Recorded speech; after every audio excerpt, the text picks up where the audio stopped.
Hello, I'm Wayne Visser, and I'm in Ecuador today with Roberto Salazar, who is the CEO of Hexagon Consultores. Welcome. We're here today in the cloud forest in Mindo, Yes. and I want to ask you about CSR in Ecuador. I know you've studied and worked in this area for a long time now. Yes. Well, hello. What I can tell you is what's happening in Ecuador is that CSR is becoming fashion, and things are running very fast now. Most of the time we are talking about issues of management and how enterprises and communities could work together. It's more or less about philanthropy. We have made some research that teaches that probably that's the baseline from where we are departing.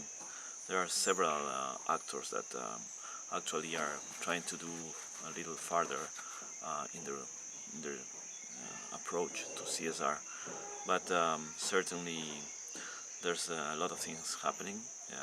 In particular, I think the most important thing that is happening now is that the public authorities are trying to catch the concept and a little like communicate with other stakeholders from the government. And what I see is that the private sector is also trying to connect with the public sector. You know, Ecuador is a country that has had like 10 presidents in 10 years. So it's like a president lasts 1 year in his position, and we have had one constitution each 10 years. So CSR is kind of way in which the private sector is managing risks and trying to connect with the political situation, and on the other hand, political actors are trying to see how they reach sustainability for the whole thing. Now, I know you've done some research in the area of CSR in Ecuador and issues around ethics codes and so on. Can you just give us the brief summary of what you found? Yes, year 2006 we made a baseline of what was happening in CSR, and what we found interesting is that ethics codes, for example, were very well known in both sides, in the private and the public sector, but in the public sector they were written, and while in the private sector they were more like verbal. Normally that happens because in the public sector you have more, you have to follow the law, you have to obey the rule of law, while in the private sector you are supposed to be more like creative, and you can find your way. What I see now after these years is that it is starting to change.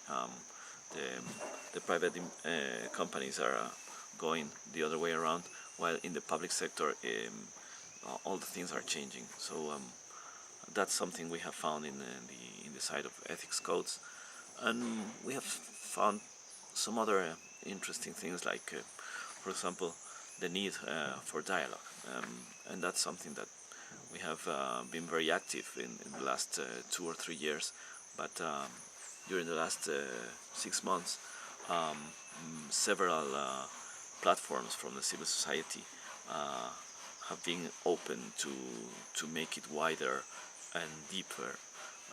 So I see now very good opportunities for that. Yeah, and I know that you've designed a specific diagnostic on and a process on dialogue, and in fact this interview is just 2 days after the attempted coup in Ecuador, so clearly there's a need for dialogue. Can you tell us a little bit about your approach to dialogue?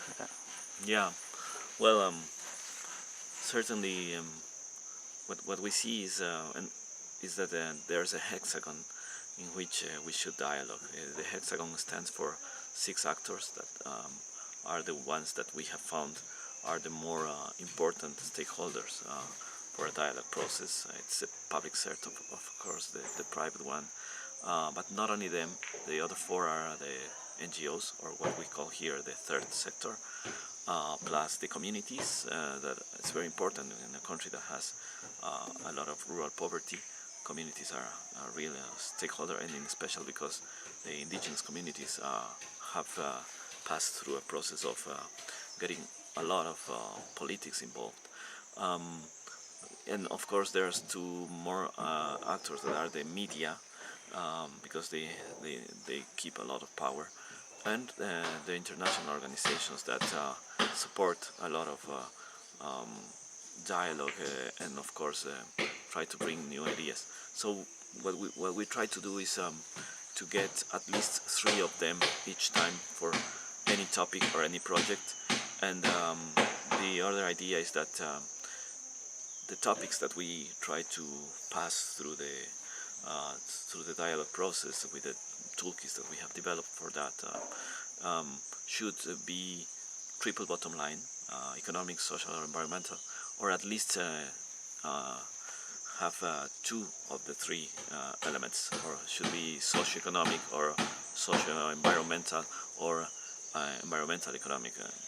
That's something that we have learned, that is the only way in which you can go to the core and create a dialogue that is very consistent with the long-run objective of social cohesion.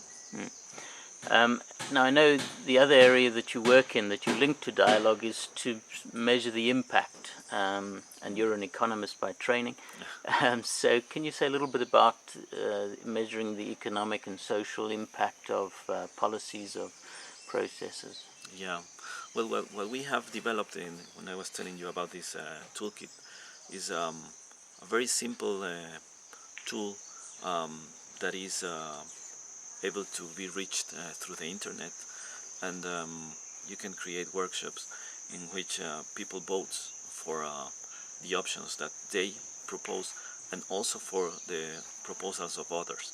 So that's a way to use microeconomics and public choice theory in a practical sense, in which you reach an agreement by voting, and at the same time finding the 3 needed conditions for reaching an equilibrium, that is the ideas that come up after the process should be observable at the end, should be verifiable after the process is running, and should be enforceable, so the actors that have agreed something really can have a proper contract.